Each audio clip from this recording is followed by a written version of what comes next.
Hello again, and welcome to another one of my Adam's Corner videos. This is lately here I've been doing them on a weekly basis, but sometimes it's a bi-weekly basis, depending on if there are any new releases to talk about. I am the host of the Adam's Corner podcast you can find on Apple and Spotify and all those places, where I do a monthly roundup of Blu-ray and 4K physical media releases. And I'm lucky enough to get some of these for review. Some of them I buy with my own money, just like many of you who are watching this video. So, don't think I'm in a super privileged position where I never have to pay for anything, because that's not the case. I'm a fan as much as I am a reviewer of this stuff. So, it's, full confession, it's a little bit of both. So first off, we'll get on with some of the recent releases that I have been lucky enough to get review copies of, and one of those would be the 4K release, as you can see here. Get Carter has been issued in 4K from the good folks at the Warner Archive Collection. This is a fairly new transfer, as you can see here. This is a nice slipcase. We'll show you there. It's pretty much identical to the slipcase, which you get for the cover. You get the audio commentary with the director of the film, Mike Hodges, and the cinematographer of the film. A 2022 introduction by Michael Caine, a 2022 audio commentary featuring Kim Newman and Barry Forshaw. You get Mike Hodges, the director of the film from 2022, talking about it and his career. And you get the film music expert Johnny Trunk exploring the varied career of Roy Budd, who did the minimalist score for Get Carter. And the actor Peter Markham also reflects upon her career. Petra Markham, boy, I butchered that one, didn't I? Petra Markham reflects upon her career on stage and screen and recalls her role in Get Carter.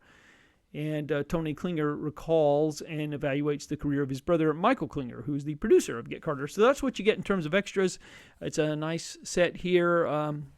Boy, I love these Warner Archive releases that they've been doing here of late.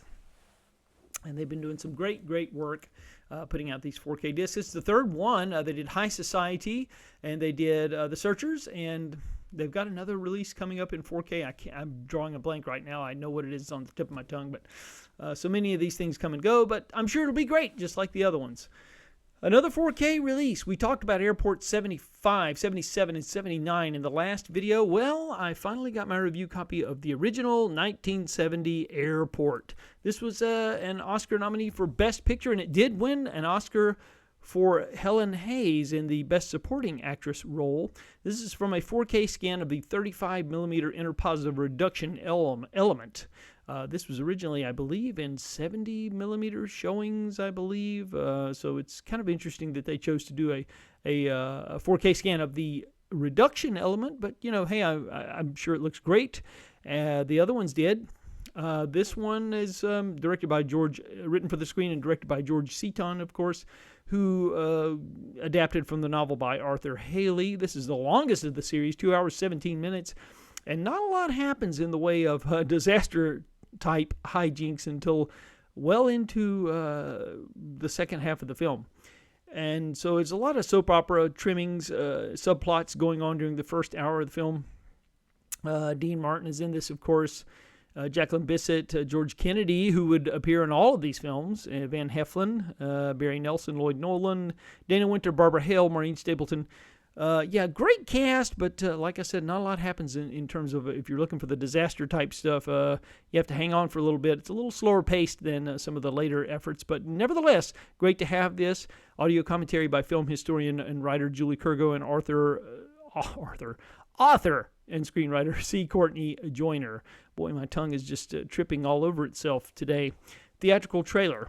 So there you go. That is Airport. And we also have Night of the Juggler. The Airport is a Kino Lorber release, I believe I did say that. Night of the Juggler is another Kino Lorber studio release, a brand new HDR Dolby Vision Master from a 4K scan of the 35mm original camera negative. I recently caught up with this film. It is a film that has been talked about quite a bit. And it was really hard to see this film for many years. And so I think the folks over at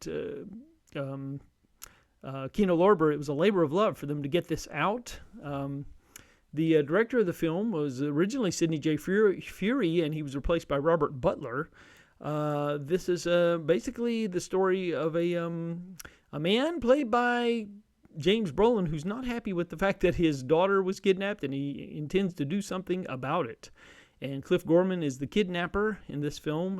Richard Castellano is one of the detectives assigned to the case, and lots of great. The opening chase sequence from this film is spectacular. If you haven't seen it, it's worth seeing the film for that, if nothing else.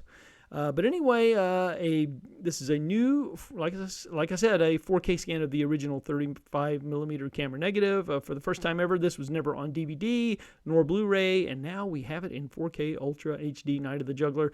Also includes an audio commentary here by Steve Mitchell and Nathaniel Thompson, Summer of '78, interview with actor James Brolin, and The Sweet Maria, interview with actress Julie Carmen, and Pandemonium Reflex, an inquest into Sidney J. Furie's Night of the Juggler.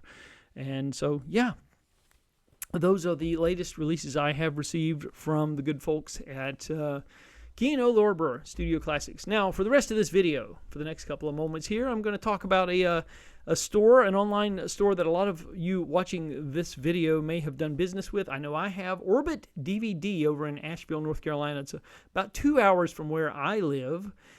And I decided I was in the neighborhood on I had some business to take care of early in the afternoon, and so I was passing through Asheville on the way back yesterday. I'm recording this on Sunday, the 8th of September, and I was heading back, and I decided to stop in at Orbit DVD.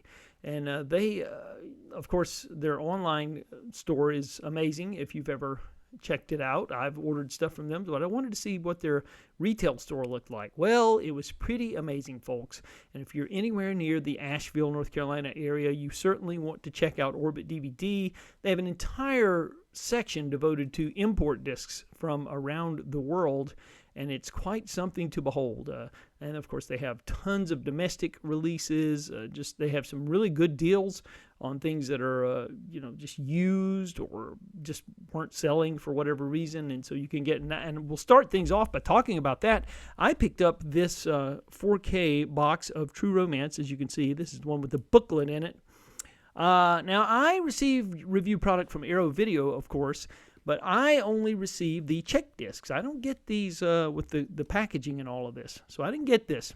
I got the check disc, but that was it. I got this thing for, you can probably see it there, $20, folks. $20 for this amazing set that would easily go for $50 or $60. It was it's fantastic. Some other things that I picked up at Orbit DVD. A lot of these are imports. Just to give you an idea, the Seventh Voyage of Sinbad. Now, of course, Sony has released that stateside, but they didn't do a whole lot in the way of extras. This has a boatload of extras. This is the one from Indicator over in the UK, and it has a boatload of extras. This has been out a while. I know this is not news to a lot of you watching this. Like I said, this has been out a while, but this is a 4K restoration from the original negative. It includes an alternate 5.1 surround soundtrack and tons of extras here on this. And it's for $20.99. As you can see, the price tag. I thought it was a pretty good deal. It's a region-free release. Other things that I picked up is the recent 4K release of Christian F., which was highly reviewed by Roger Ebert, Gene Siskel and Roger Ebert in its day, and it was a critical favorite. It's about a teenager's descent into drug abuse, and it's a pretty powerful film. And also David Bowie makes a cameo in this film, playing himself. This is a powerful film, and I was glad to see it in 4K Ultra HD, and they had this as well.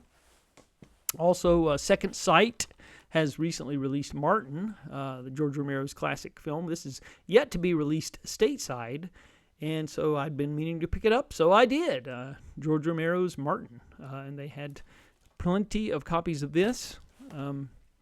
And I also picked up, I did not get the Scream Shout Factory edition, 4K edition of John Carpenter's The Fog, so I picked up the Studio Canal version of John Carpenter's The Fog because it was cheaper, $25.99. The Scream Shop Factory edition, the stateside edition, was easily $30 or more. And so, yeah, and this has a lot of extras. I mean, it's a Region B, but the extras are Region B, rather, but the actual film itself is region free. So, why not? And we're going to, just a couple others here. These next two were, again, not that all that rare or anything, but just things I didn't have to give you an idea of what they have. Death Race 2000. This is from the label Signal 1. I never picked this up when it was released by Scream and Shout Factory, I believe. This includes the interview with Roger Corman's assistant, Beverly Gray, and a video essay with the film historian Mark Searby and a still gallery. I'm a big fan of Death Race 2000, have been since my high school days of the 1980s when a friend of mine recommended it to me, and it was just right up my alley. And it was great to have it on Blu-ray. I did not have it, nor did I have Dark Night of the Scarecrow. This has, I know, been issued in 4K along with its lackluster sequel, but I didn't have it at all. And for $14.99, why not? So here's the Blu-ray of with Halloween coming sooner rather than later. I thought this would be great to revisit during the Halloween season. So, yeah, Dark Night of the Scarecrow for $14.99. And last but not least, my good friend Ray Morton, who does a lot of my podcast episodes with me, he's a film historian. He did the commentary on this King Kong Lives. I know, it's not a great film. It's considered one of the worst in the King Kong canon. It's miles ahead of Godzilla vs. Kong, I'll tell you that. In my humble opinion, I'd rather watch this 10 more times than to have to sit through that slop another time. But anyway, this includes, like I said, an audio commentary by my good friend Ray Morton, new interview with the miniature supervisor David Jones, and a John Gillerman, who was the director of the film and the 1976 film as well. There's a video essay here.